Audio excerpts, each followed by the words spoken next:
if you can see my screen. Can somebody please read? So, can somebody please read what is written here? Pinasulat.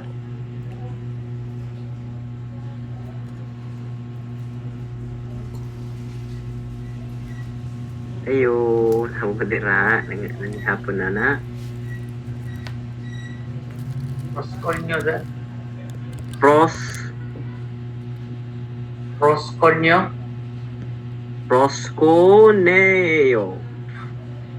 Okay, Prosconeo. Siya, mas nindot siya nga, imo siya, pastor, per syllable, imo siya pag-pronounce. Ang ato lang madiretso pronounce, pastor, kaya mga diphthong lang. So, our word here for tonight is proskuneo. This is really one of the most important words, I think, nga less appreciated sa tong panahon karon because this word right here is translated as worship in the New Testament. Okay, so what does proskuneo means? Sabot pasabot niya. It's actually a verb. So, inana siya pagkasulat siyang transliterated form, proskuneo, o proskuneo. And phonetic spelling niya, meaning ang sound niya, prosku, or proskuneo. Right? Proskuneo.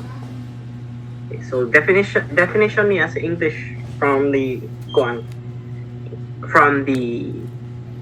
lexical dictionary is to do reverence to. And ang usage niya is I go down on my knees to do obeisance to or worship. So, kung maka-encounter mo word na worship in the New Testament, most likely it is using this word, proskuneo. Okay? So, ang usage niya, importante di siya nga word di ay. So, itong tanawon, kapila siya gigamit in the New Testament. The word itself, proskuneo is towards. Now, pros is towards, and neo is kiss. So, to kiss the ground when prostrating before a superior in its most primitive sense. Kabantay mo sa mga pasalida sa unang panahon, kanaganing Age of the Kingdoms yan, ng mga klase ng mga movies. Di ba usually mo ni ginabuhat sa mga slaves or kanang baba kaayo o kanang status in society, especially sa mga monarchy, di ba? Usually lang ginabuhat, they go to the feet of whoever that someone is, and then they kiss the feet of that someone important, right? And actually it's no secret na kaning from the Greek itself, proskuneo, dira nagikan na ato ang English na word as prostrate. Okay? Prostrated. Lord, anak ka ba? You are in the ground, face to the ground. And kwan ka siya, it is deep in meaning because it is something that is done in urgency. Eh di ba kung naa ka sa court sa hari sa unang panahon, you don't proskuneo slowly. It happens almost immediately.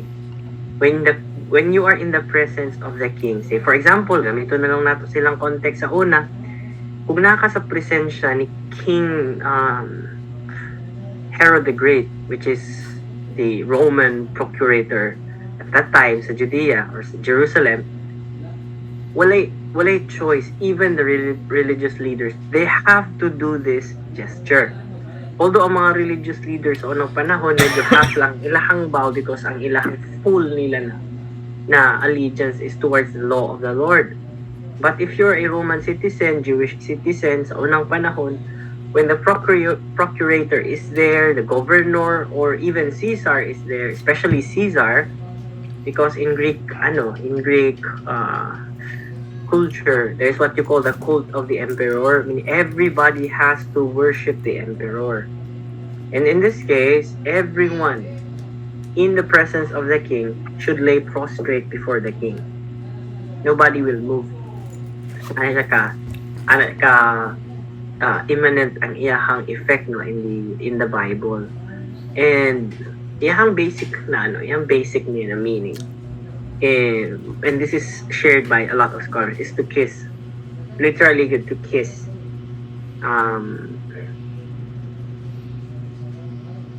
Pero I mean sa mga Egyptians ka ng outstretched hand throwing a kiss, murag kuan ba ka ng dili siya flying kiss ka ng ana siya. Okay? And also in a metaphorical sense, it is used as kissing the ground. Okay? One example of this is between believers in Christ, no, the heavenly bridegroom. And kuan siya ka ng, as I have always been saying this at this time, it is an imminent action, it is an imminent gesture when you are in the presence of the King, to lay prostrate on the ground, to kiss the ground, or even to kiss the feet of that King. So in the New Testament, kuan siya ng it's used to pay homage to men and beings of superior rank. If you're a Jewish citizen, you proskuneo to the Jewish high priest, like Caiaphas, Yusuf, kanang mga anak ng mga high priest. Jewish citizen, go and do proskuneo. And all of them, they do proskuneo to God. To the Hebrews, they do proskuneo to Yahweh. And also majority of the ancient world, whoever God for them is, they do proskuneo to God. And to the Christians, early Christians, when I say early Christians, first century na mga believers after sa ascension ni Jesus Christ. That's those are the kind of people who lay prostrate or proskuneo to God, or to heavenly beings. Kaya na may pagan practice sa unang panahon. And lastly, to demons, because there are those people who worship demons. So what else? In the Bible, it's used 60 times, no? One time it is used to bow. Kaduha, another one time used is to bow down before. Bow down, past tense. Bow down before, another past tense. Bowing before. Prostrated himself before. Worship. Kabantay mo? It is majority saying used is on worship. Here, worship 32 times, more than half, no? And it also refers to worship, meaning past tense.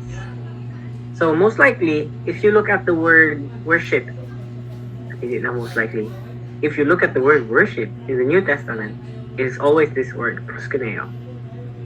Okay, so, muna siya ang pamaagi. If you want to look into words, because the Greek language is also not just about knowing grammar, it's also about being able to appreciate each word na kuan kaning dito that is being communicated. Now I have a question for you. Do you think ba in terms of concepts, or do you think in terms of pictures in your mind? Asa mas easy? Do you think through concepts, or do you think through pictures? This is outside our class, no? I just want to know. Anybody? Wala pa tayo sugod sa verb, huh? Asa mas easy sa inyo? If you want to explain something, do you think about it in terms of the mechanisms itself, the concept, or do you think about it in terms of a picture or an image in your mind?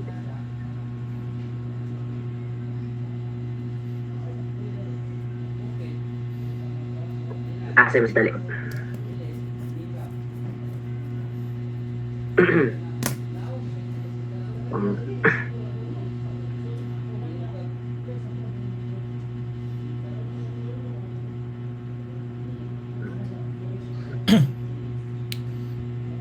I think Anyone? so it's easy if concepts ang ihatag. Concepts. Nga naman, Sir Bench. For me, it's kanang clear, sir, and very factual. Unlike if there are images, there may be different interpretation on it. Okay. Yeah. Sa imo ha, concept no, easy kayo. Okay. How about Ma'am Sharon? Ma'am Sha, kung nakay gusto i-explain niya something. I mean, if you want to make if you want to make a point, do you want to, sa pinaka-easy para sa imo? Is it through images or is it through concepts lang? Siguro, sir. Kapali po ka, sir, Ben. Image, siguro, sir, o picture. Sa imo ha? Yes po. Okay, kanang murag. Kuha na lang, siguro, sir. Masabtan na yun kung sa iyahan ginamin. Especially if it is literal, makita na yun ang iyahang meaning. Siguro, sir. Physically. Physically. Ayun siya. Yes, sir. Mm-hmm. Mo na iyahang ginamin kay sometimes sir in the concept kanang naay mga deeper meaning dapat siya kanang sabton di siya maayo, is it literal ba siya or napay other meaning na di pasabot sa iyan. Yeah, thank you Ma'am Sha. Pastor AJ, si mo pastor. I think pares kang pastora muraog ang image kay muras dali may understand by gesture, by acting, or what I mean is kanang ma-figure out nimo in a way that something abstract that you could imagine through pictures, through images. Thank you, sir. Okay. So, natay ko ang house is divided. House is divided on it. Well, that's how you are wired as a person. Right? Ang anak ta pagka-wire as a person ba? Probably atong upbringing nato, mas dali ta makasabot through concepts. Or probably atong upbringing, we're able to understand more easily when you use images. Doesn't matter. Pero, the reason why I ask that question sa inyo is because when you learn concepts in the Greek, especially mga ancient na mga languages, you have to think in terms of images. Kaya nga naman, these people are not sophisticated people Di para sa to akaron. So, they don't necessarily think in in concepts. Except of course if you're reading classical philosophy, classical Greek philosophy, kana siya concept ginatanan. Pero maski si Plato and si Aristotle, when they try to explain the theory of forms, naggamit po sila og kanang metaphor. So again, nalagyan po element of images. But the reason why I said that kay kuan kini siya kanang, this is I think important to grasp when you go down the path of biblical interpretation, biblical languages. You will be able to appreciate the word itself if nakita nimo siya in the image upon which it is being communicated.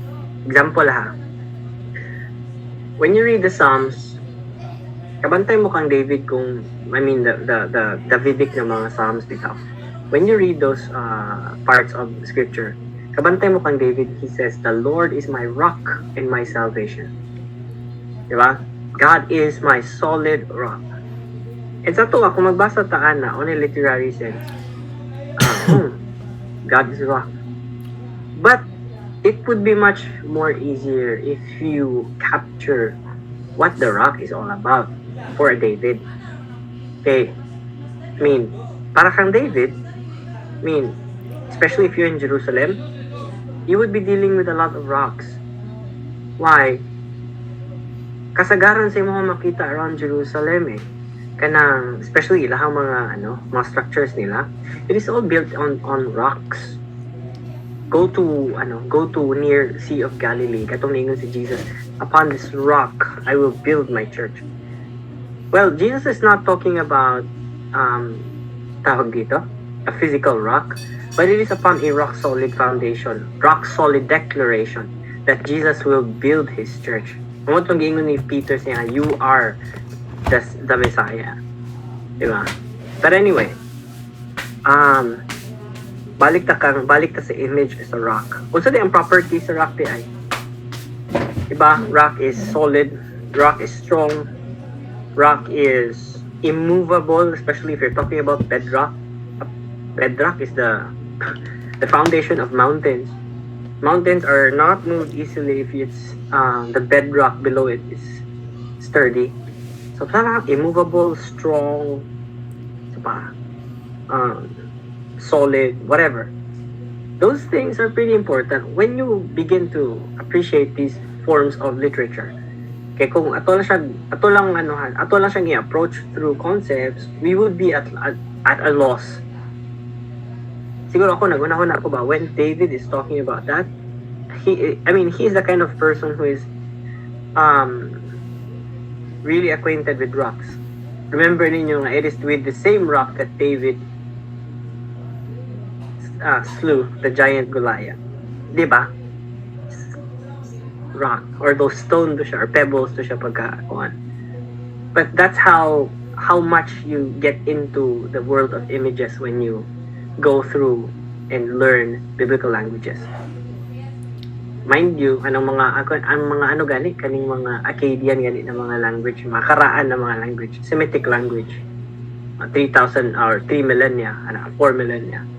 Nagsugod ang ilahang tawag dito, ang alphabetical system nila by the sounds of the animals, the sounds of things that are naturally occurring in the earth.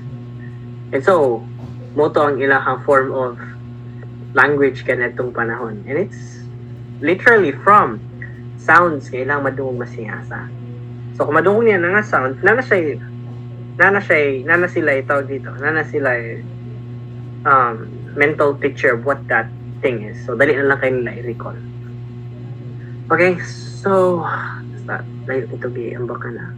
But anyway, let's go. And dis ako magpa-decline sa inyo ani ha. Dali na, nabuhat naman ninyo.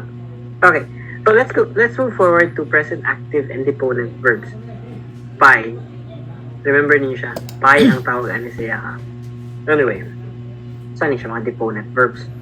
Now, again, inumdumin ninyo niya. Ako ni siyang always i-send sa inyo sa inyong group. And so, let's read it together. Kaning matong mga vocabulary diri first word, let's read together. Akuo. Okay? First word is akuo. The meaning is I am hearing. I am listening. This is where we get the English word acoustics. Okay? Akuo. The next is palo. Balo. I am throwing. I am putting. The meaning niya. Palo. Okay. Again, this is where you get the word ballistic. Okay?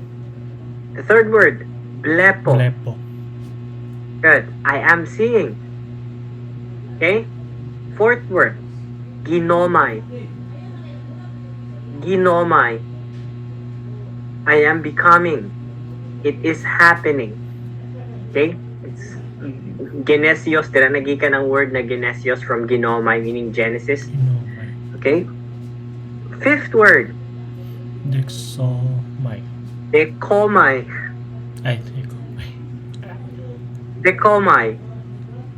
Okay, i-treat niyo ng C as K. Okay, dekomai. Right? I am receiving.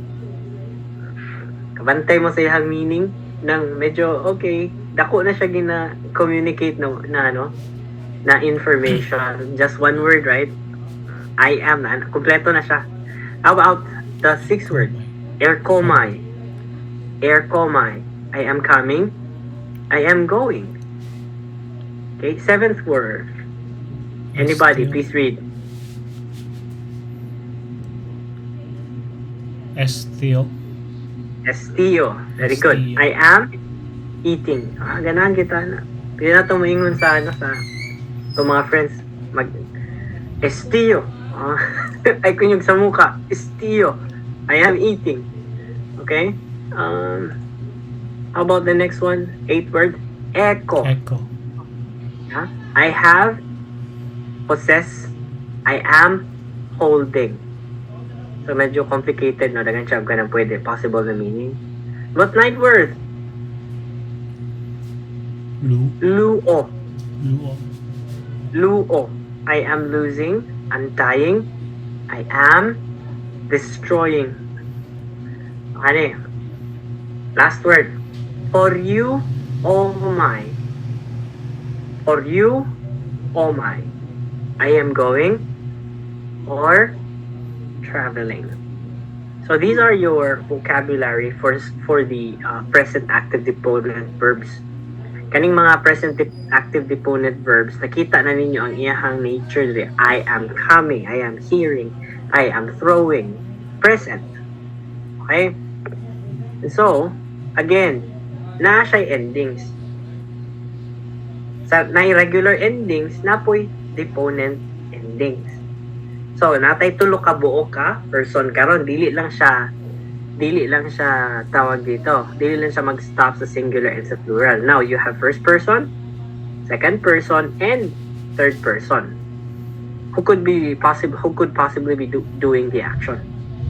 So, ang iyahang ending, regular ending sa singular, first person is O, the omega. Sa plural is omen. Sa deponent endings is omai.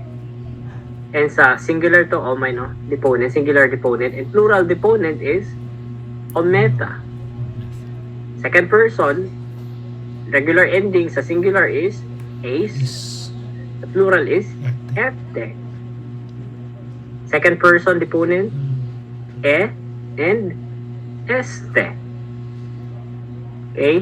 Third person, singular, a and sa plural, usi. Usually is usi, usin, or usi. Nasa duha. But I prefer usi. Ibutangan na ako na siya open close parenthesis dira because I'm recognizing that this new sometimes exists. Okay? Deponent, third person. Singular is etai. The plural is ontai. So, hatag ko ka ng, kanang example na aron taon-taon. Sa English, kinahanglan na tulo ka pulong, di ba? To communicate, we are losing. But in Greek, luomen, we are losing. So, makita na to diri, the changes in its form is expressed through the changes in its ending. So, kaning mga ending nga mga nakita niyo diri, almost similar ni siya sa ending inyo hang na-encounter with the nouns. So, nato sa nouns nato, di ba, nag-change ang ato ang form sa noun kung kuanta ka ng singular, second declension na, singular na tayo, ho, tu, to, and then plural nato is o, oy, ton, toys, and tus. Wato siya. But here, again, you need this. Akong suggestion sa inyo, ha, every time mo pakita kung ingon ani ng mga memory paradigm, you take it immediately because you will be needing it a lot. Okay? Gamit kayo na ninyo when you parse the verb. Alright. And so, ending ni siya ha, dili ni siya magsugod sa word. This will be the ending of each verb. Kita po ninyo sa dagway sa verb karon. Okay? So, let's take that example. Luo. This is present active indicative, no? Kaya naman po tayo present active nga deponent. So, I am losing, singular, luo. Second person plural, second person singular, you are losing, lues. Third person singular, he, she, it is losing, lue. Luo a. Sorry, luo a. Okay. How about plural? May mo na siya? Luomen. Oh, I'm sorry. Luomen, sorry. Wala na ko na type. Tanggalon na din ni siya di ay. Oh. Luis. Lue. Ayan. Sorry. Kalimot kong tanggal. Oh. Luo. singular. Luays and lua. Okay? Ang mahitabo karon sa plural, similar, ang ending mag-change. We are losing. Luomen. Luete. You are losing. Second person plural. And third person plural, luuzi. Luuzi. Asa man siya ako nakuha? Kani nga mga ending. Present active indicative. Omen. Ete. Oh. Ano pa siya? Regular endings pa siya. Present active ni siya kaning regular ha. Another term for present active indicative is regular. Okay? O, ace, and a, omen, ete, and usi. So this is for the present active indicative. Muna iyahang mga endings. And muni ang iyahang various na mga translation. Ana na mga ending. Yan ang iyahang dagan. Okay, so how about present deponent indicative? So kaganina, kwanto no?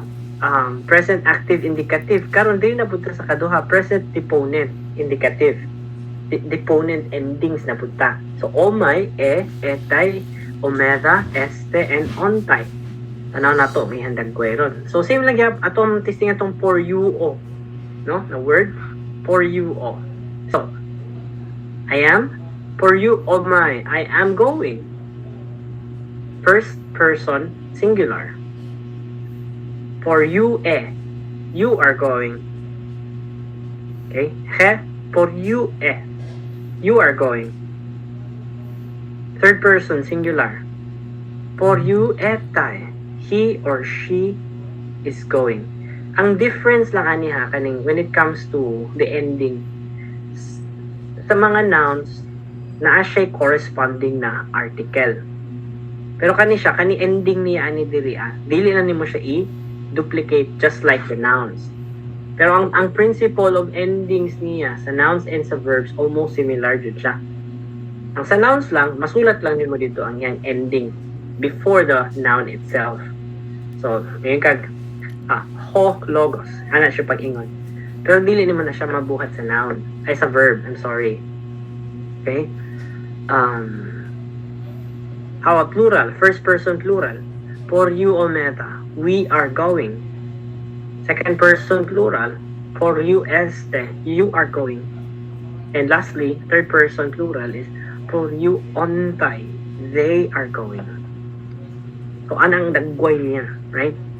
So, ingon na ni ang iyang tawag dito, pagka-dissect sa stem niya is lu. Okay? Variable niya na vowel is omega and epsilon. And the ending is there. Mente, meta, and ste. Pero kasi si variable vowel and si ending, sabay gina siya ha. Anong gi-separate lang ako ng variable ng ending niya. The reason behind it. The reason behind is kuan siya ka ng ginatawag na classification in terms of say for example sa noun, compare nato siya sa noun, masculine and feminine nga mga nouns are being indicated by its vowel, variable vowel. So si variable vowel kisa man diri si si masculine, of course si omicron is masculine, si epsilon is feminine, pero it's not applicable. I mean dili na ko siya samuk-samukon towards that level. Ipakita na ako sa inyo kung siya handagway. Pero, to make it simpler, pagbasa ninyo ano siya is just omen, ete, omeda, and este. So, bali, kanila ang division niya. Luomen, luete, for you, omeda, and for you, este. Ano iyang main divisions niya? How you read them. Okay. Stem. Example. Lexical form.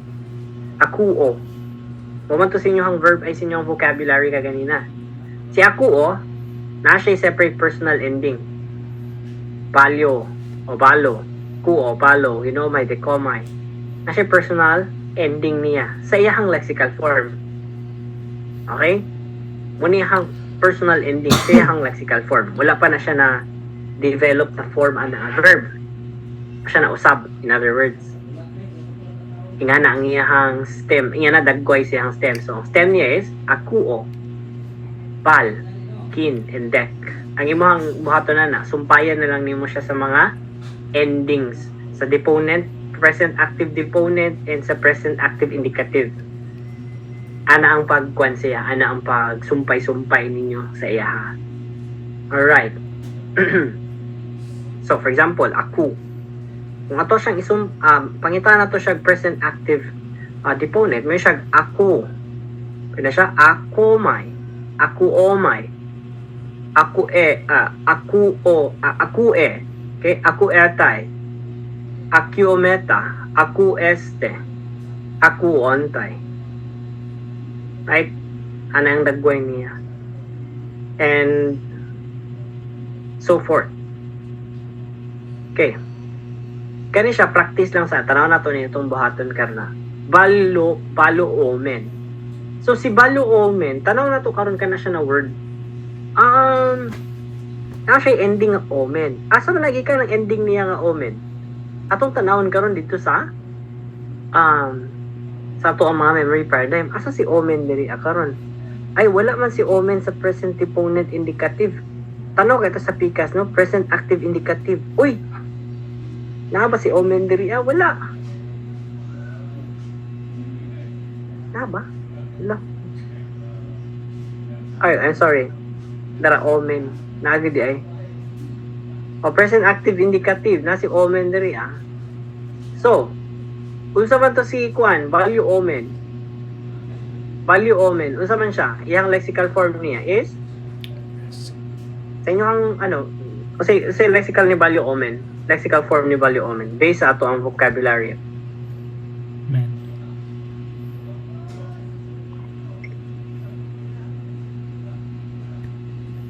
Sa iyang lexical form ni value omen.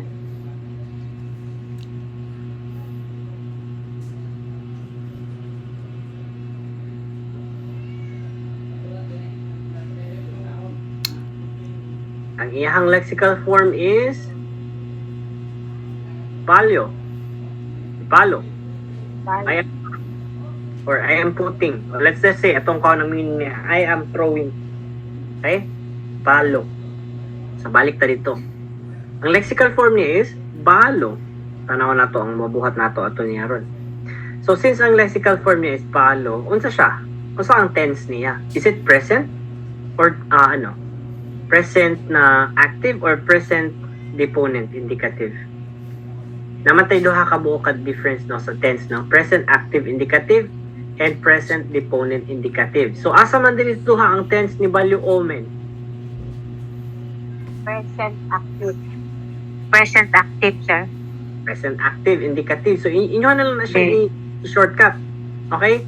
So inyo na siya i-shortcut, isulat nyo P, A, and I. Present active indicative. Anao na lang ninyo siya. Isabay na lang ninyo ng tulo, tense, voice, and mood. Okay? So, utang ninyo dito, present active indicative. Present active or present deponent indicative. So, si Balo Omen, unsa ang iyang pila ka unsa siya nga person? Based diri unsa nga person si Balo Omen? Asa na to? Kana. First plural. First person First plural. plural. So answer na dito, ang iyang lexical form is palo. Ang iyang tense, voice, and mood PAI, which is present active indicative. And then it is first person First plural. plural. So ang iyang translation is I am naman siya, first person plural. I am Throwing. ano to? I am Omen. throwing, sir. Ayan. Losing. I am losing. I am throwing. I am throwing. I am throwing. Ayan. First person. Okay? Plural. We are throwing. I'm sorry. We are throwing. Val. Yeah, plural. So, mo diyang translation karon. Ah, sige. Ganta mo chance. Inyo ang buhaton ning ginetay. I-try ha. I-try. So, unsa ang kuan? Unsa ang, tagantang mo chance na buhatan na ng ginetay ha.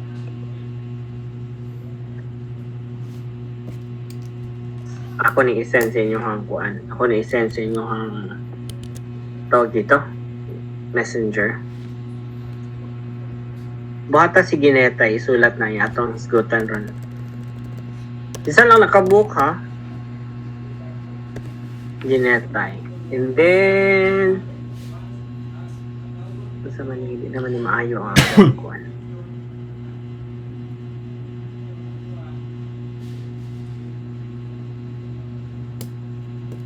And then present active, isa na ko ning memory paradigm sa present active and sa present deponent.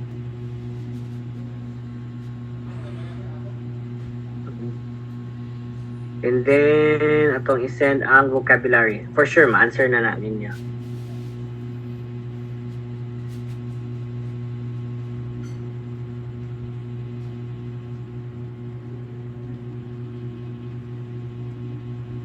Gamay ra ng activity na para ma-sure na to nakuha na ninyo. Buhat na po taglayan na karon taon-taon. Okay. So, ginetay. Go ahead. Sige. Go, go, go.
Mana?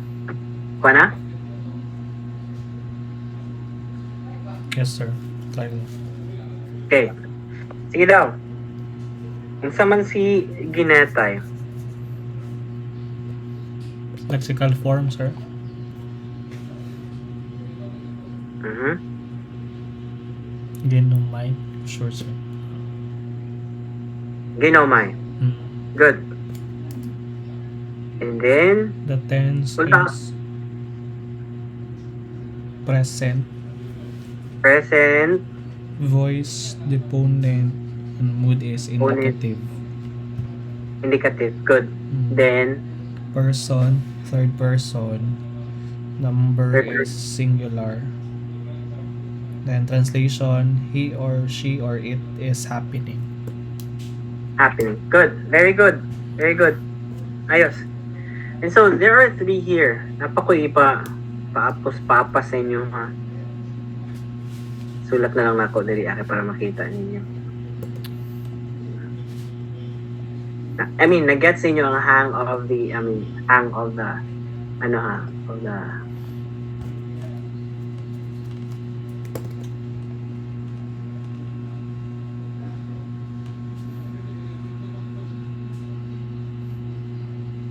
lang ha.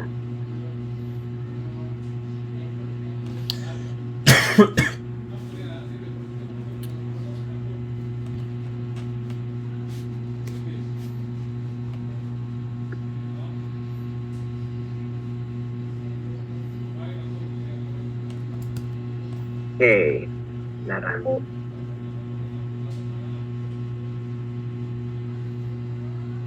Nakita ba mo sa kong screen? Wala, sir. Wala. Okay. Sabo na ako. Same lang gyapon ha. Same lang gyapon. Saan mo yun pag-share? Ay, Siguro wala naman na-open ang PowerPoint. Okay. Okay, sige. Okay, here are 3 words.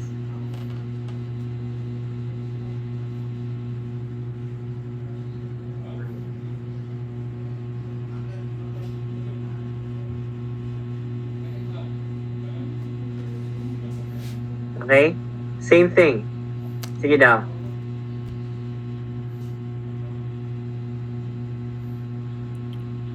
Sige. Kung ang i-kuan akong i-share. Kita na, no? Yes, sir. Nang nasa silong ni Balomen. Yan na siya. Check ang vocabulary first, okay?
Ako sa first, sir. Na? Sa first word. Hmm. Sige daw. Blepometha, sir. Hmm? Blepometha. Yes, go. Lexical form, blepo. Good. Then, present, deponent, indicative. First person, plural. Translation, we are seeing. Very good. Sir Bench.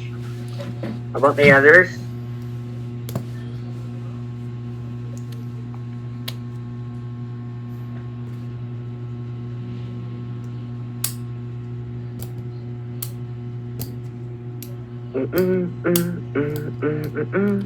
Estes.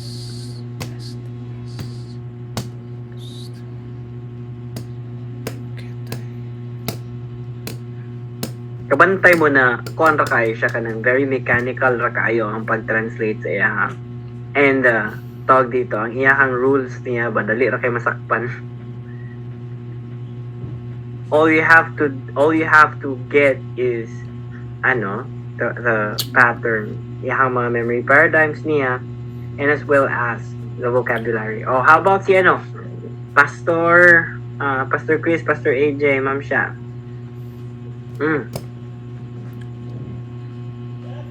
Kasi mauna sa inyo ang tulo?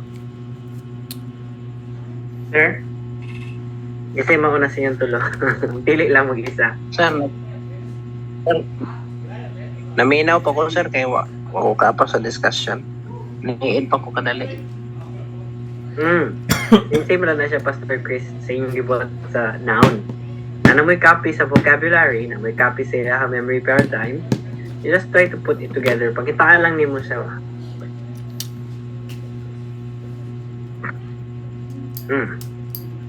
O sige, Ma'am Sha o si Pastor AJ, asa sa inyong duha mauna.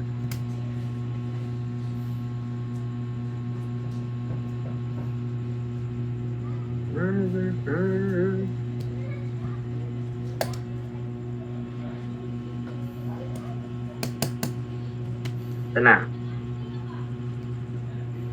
Ganun lang. Sir, sa kaduha ko, sir. Sige. Estes.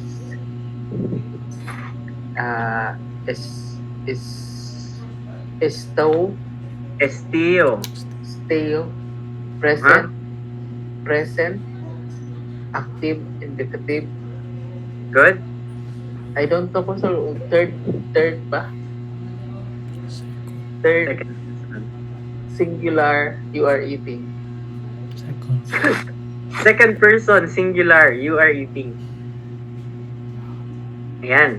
Thank you, Pastor AJ. Ayun, tama to, sakto. O, si Ma'am Sharon. Ma'am Sha, try Ma'am Sha.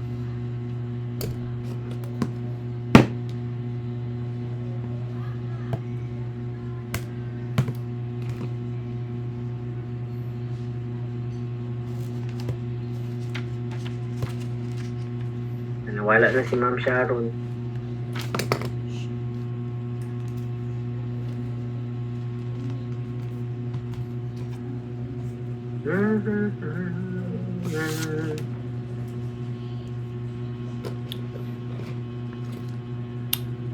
Ma'am Sha, apakah dia Ma'am Sha?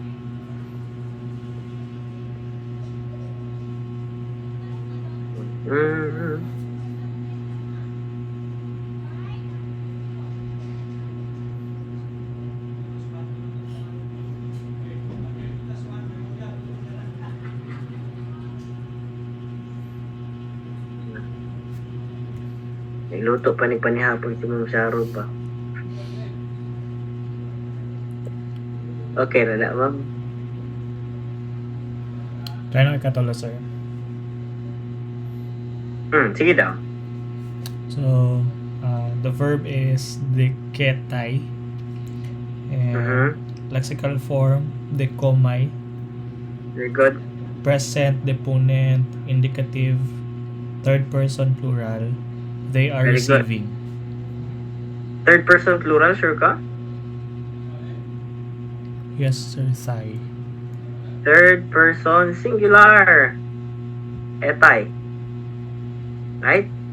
Ay, Tanawang etay. Asa ang Tama day, etay? sir. Deponent. Third singular. First person. Third person singular. Third person Present singular. Tama yung mong i-point out ganina, Sir Bench, na ano lang ka sa singular.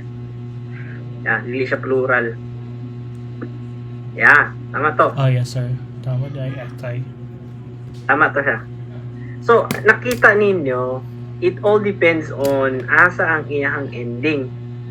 Unay, bantayan lang ninyo always with verbs and nouns in Greek. Kay kuan, kung sugod na mo nga, aware nga, okay. O din siya ang indicator sa meaning sa isa ka buo ka word. Then, it comes to kanang to your mind na ako na lang bantayan always kani nga mga endings, which is also supplied through those memory paradigms. And so, mag-stop sa tanin nyo diri because I cannot go further sa actually, ang sunod sa present active deponent na part is an imperfect verb, pero although di ko din na nakalayo, pero I want us to become experts of present active deponent. Okay? In fact, maghisgot pa ninyo ni gamay ani next week. And then you will be doing your exam. For sure, dali lang ang inyong exam ani. Kaya na naman mo copy sa mga memory paradigms and the vocabulary. And so, before tanin nyo magbulag-bulag karong gabi, na may pangutana so far? Aning present active deponent verbs?